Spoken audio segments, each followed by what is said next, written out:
So when you put in a long day at CBS Radio World Headquarters, as he does every day, being the sports director at News Radio 1020 KDKA and 93.7 The Fan, what does he do for nutrition? A little Heinz ketchup, ladies and gentlemen. You just never know what you're going to find in a cubicle of a man of his stature. He is Jeff Hathorne. Time to talk hockey.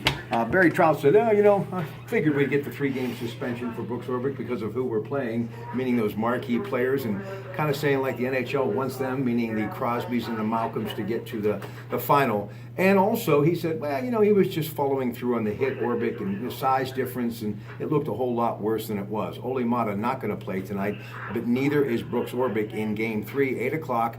They'll drop the puck at the Consol Energy Center. If you can't be there or outside watching it on the big screen, Doc Emmerich will have the call on the NBC Sports Network. So what do you make of the hit of Brooks Orpik on Ole Mata? Oh, it was cheap. It was late, it was cheap, and he knew it. I mean, Orpik can say what he wants. It was a cheap hit. He did it on purpose. He knew what he was doing. There's an inch height difference between the guys. I mean, because in the next period he went after Letang. I mean, he knows what he's doing. Trotz is pulling out all the stops. He's saying that it's that it's because it's the Penguins that he got 3 games, that Mata wasn't fully healthy, that the league's out to get whatever he wants to say. It was a cheap hit. Everybody knows it. Doesn't mean that they hate Brooks Orpik, but they know that specific play was cheap. And Penn said they're just going to keep playing the game the way they've been playing it. That's what's been so impressive. You remember a couple of years ago against the Flyers, they lost their cool every time they get hit late.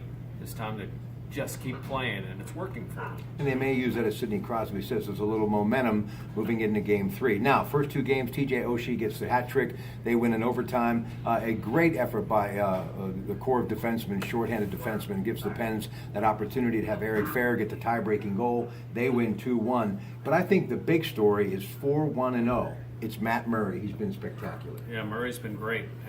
For a rookie that's not even 22 yet, to be able to play this way, he's had a little bit of adversity, but he's facing a great team. And that defensive core, you can't say enough about Chris Letang playing 35 minutes in a hockey game. That's ridiculous. His conditioning is just out of this world. This guy, the fact that he's not a finalist for Defenseman of the Year is just an absolute joke. And Letang is playing great hockey, and so are the Pens. I mean, again, they're playing smart, and they need to play smart again tonight. They can't get baited tonight. Holtby's been busy, too. The Pens have fired 80 shots on goal. He's made 38 stops. He's been pretty impressive, too. But I think the big story as far as the lack of offense for Washington, Alexander Ovechkin and Nicholas Backstrom have pretty much come up goose eggs. They're struggling. Yeah, they haven't scored. Of course, there haven't been a ton of goals in the series. I mean, they went overtime to get to a 4-goal count in the first game and just 3 goals total in Game 2. That doesn't surprise me. He gets a little clamped down this time of year. Guys are falling all over the ice blocking shots.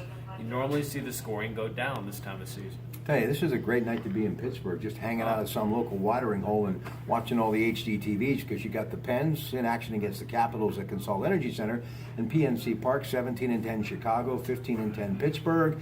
First time they have met since the wild card game, C.J. Hamill against Garrett Cole, 93.7 The Fan, airing it already with the pregame, so that's going to be an exciting night in Pittsburgh. Yeah, I mean, Hamill, who would have thought that Hamill has their best numbers? Better than Arrieta's. He's got an 0.75 ERA. He's 3-0 on the season. He's a ground ball type pitcher. I expect there to be some walks. I think you're going to see the Pirates wait him out. Cubs are very patient as well. They've got a good lineup. Garrett Cole has 7 wins all time against the Cubs. Like to have him to had a wild card win, but he does have 7 wins against the Cubs. He pitches well against them. I think he's going to come up. I mean, this is a big series. It's May. It's early May. They need to take 2 or 3, and it would be a good start because you got Arrieta tomorrow. All right, listen, you just kind of peeked around the corner, and I looked through the glass here in the producer's booth where they are producing the Pirates game, and that producer's got an Ohio State tank top on. We sell them here. That's what I figured. Sell them here. Elias Millen even laughing, shooting this on my Samsung Galaxy 7. We understand how much he loves Ohio State, and why wouldn't he? That's his alma mater. You haven't even mentioned the story that would have been the headline today, if any other day. James Harrison's back with the Steelers. Yeah, I'm glad for another year. I'm glad you brought that up. Any other day, it's the huge story. Today it's by the way. 14 years, by the way, in the National Football League. A free agent out of Kent State, so we wish him the best of luck. Back to the Pirates. They lost a tough one yesterday to the Reds, but have been playing great baseball after getting shell-shocked in the beginning of that road trip at San Diego. What's been the difference, you think? they've settled down a bit. Their pitching has been better, and their lineup, I mean, they're hitting with runners in scoring position. That's where they really struggled early on. They weren't getting guys in when they got them on base, and they've been doing that recently. Yesterday was just one of those games. They were horrible. I mean, they made 4 errors. They had other mental mistakes. They just weren't there, and they still had a chance to win in the end. That might be one you look back and say, oh, that's one they could have had, because that was a Cincinnati team that was ripe for the taking. Hey, listen, Ernie Banks, Ryan Sandberg, how can you not love the history of the Chicago Cubs? I am a big fan of the Cubs, and of course, Wrigley, it's historic, the Cubby Bar. But Joe Madden, I believe, this is my humble opinion, they have talent, they would have had the talent regardless. He's been the difference, I think. He's a hell of a manager. He is. He really is. He knows how to push buttons. I don't appreciate the Jung Ho Gung comments, and we'll hold that against him for as long as I do. Tell the audience sports. what he said. Well, he said when Gung got hurt, obviously with a knee injury, he said, what was it, plantar fasciitis? And he made a joke of the guy's knee injury. That was wrong for him. And that's a bunch of garbage. It's the first time they meet. Chris Coughlin, who did it to Gung, isn't with the Cubs anymore, and of course Gung's doing rehab down in AAA, so none of those two particulars, I don't think anything will carry over. But I think there's a little something, at least in Pittsburgh, against Joe Madden, but you can't argue with the results. The guy's a hell of a manager. He knows how to keep his team loose, and they've got the best talent on paper in this division. All right, one more thing, golf. Jordan Spieth playing a practice round at Oakmont. First time he's ever been there, defending U.S. Open champion. On Wednesday, public not invited. The media will have a chance to talk to him. He's going to the FedEx headquarters in Coriopolis for the ceremonial check. FedEx Cup champion from last year. But here's what your buddy, Jack Nicklaus from Ohio State, said, as did Arnold. It may have actually helped him to kind of collapse in the Masters, because to have won so much, 2 Masters, by the time you're 22, what's next? And he talked about how it helped him when he didn't come through in 60 as an amateur and win the thing, and Arnie didn't win it until 65 at Cherry Hill. So Jack and Arnie think that maybe that might help the young golfer. I tell you what won't is the rain, because he's going to see a softer Oakmont than he's going to probably see in June. I think it's the guy's got a ton of talent, and he's a great putter. And when you can putt, even when you have days when you're not hitting it well, that can make up for everything.